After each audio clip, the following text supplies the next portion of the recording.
হত্যাকাণ্ডের পর এখন সেখানে চলছে বর্জ্য অপসারণের কাজ। এই মুহূর্তে সেখানে আছেন সহকর্মী আতিকুর রহমান তমাল। সরাসরি চলে যাচ্ছি তার কাছে। তমাল। হ্যাঁ সবুজ, এখনো কিন্তু শোকে শোকাতুর পুরো চুরিহাট্টা এলাকা।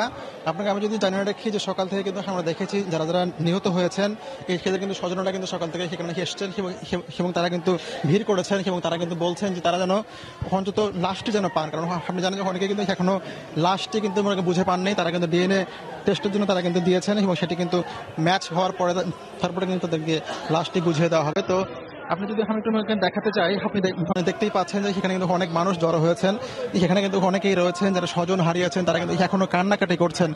আপনাকে আমি একটু জিনিস মনে করে দিই যে এই কবছর আগে যে রানা প্লাজার ঘটনা আমরা দেখেছি, ঠিক কিন্তু সেরকমই কিন্তু আরেকটি ঘটনা কিন্তু ঘটে গেছে আর কি, যেখানে কিন্তু অনেকেই কান্নাকাটি তারা কিন্তু বলছেন তারা স্বজন থেকে আমার ভাই বোন কত করতে পারে না,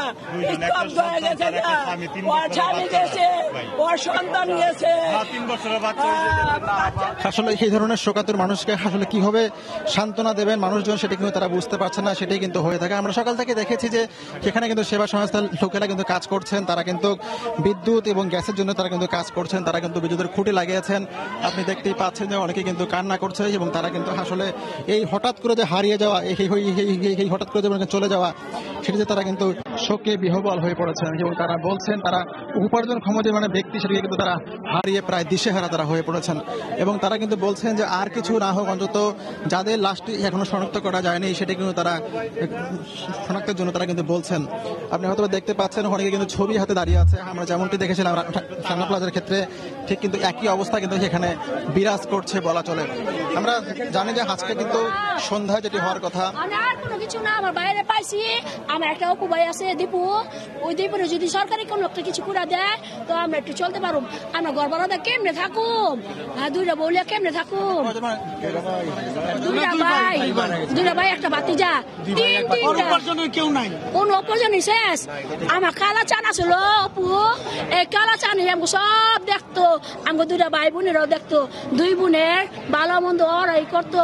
আমার ভাইয়ের একটা বাচ্চা আছে নদীর পারে, বড় ভাই থাকে আলাদা, ওর সংসারও চালাইছে, আমাকে এই ইডিও চালাইছে। ওখানে এটি আমাকে কে করবো? আমাকে মাথার উপরে হাত দেয় না, কেউ নাই, সব গেছে গা। ওরা যেমন দুনিয়া ছেড়ে গেছে গা, আমাকে দুনিয়া আন্দার করে থুয়ে গেছে গা। ভাই বাইরে এখন তোমরা যদি দাও আপন চাকরি করতো, আজকে 6 মাস ধরে একটা দোকান নিছে, চাকরি পাশে পাশে। বাড়ি মহাজনটা খুব ভালো। অপু তুমি চাকরিও করবা ব্যবসাও করবা, মহাজনটা খুব ভালো। আগুন লাগার সময় মাত্র দোকানটা বন্ধ করে 3 ভাই যাবার লাগছে। এক ভাই আগে গেছে হাজিবালুরের গেটের সামনে, ওই গেটের সামনে গেছে, আর 2 ভাই আসলো ওইদিকে বাতি চাটা লিয়া খেলতে খেলতে আইতাছে না, ওই মধ্যে দেখে কি ঠাস করে বম পুরা ফুটলো। কেমনে ফুটলো কইতে পারে না। আমগো দীপু ঘুরা দেখে কি আগুনের তাপ। আমগো দীপু আমার ভাই তো এদিকে ধুয়ে এলাম, কেমনে কইরা গেল গা আমার ভাই। হ্যাঁ সবুজ, যেমনটি শুনছিলেন হেমন কিন্তু অনেকে কিন্তু শোকাতুর পরিবেশ কিন্তু সেখানে বিরাজ করছে আর কি। আমরা যতদূর জানি আজ কিন্তু আসরের পরে কিন্তু সেখানে একটি দোয়া মাহফিল হবে এবং এই যে চুরিহাট্টা যে মসজিদটি রয়েছে সেখানে কিন্তু দোয়া কিন্তু হবে। তো সব মিলে বলা চলে যে আজকে যে অবস্থা সেটা কিন্তু আমরা জানতে পেরেছি যে 11টার সময় কিন্তু হাসার কথা ছিল ওবায়দুল কাদেরের, তিনি কিন্তু এখনো হাসেননি। তো এই ছিল আমার কাছে সবশেষ খবর। সবুজ। চকবাজারের চুরিহাট্টা থেকে যোগ দিয়েছিলেন রিপোর্টার আতিকুর রহমান তমাল। তিনি জানাচ্ছিলেন সেখানকার এই মুহূর্তের সবশেষ খবর।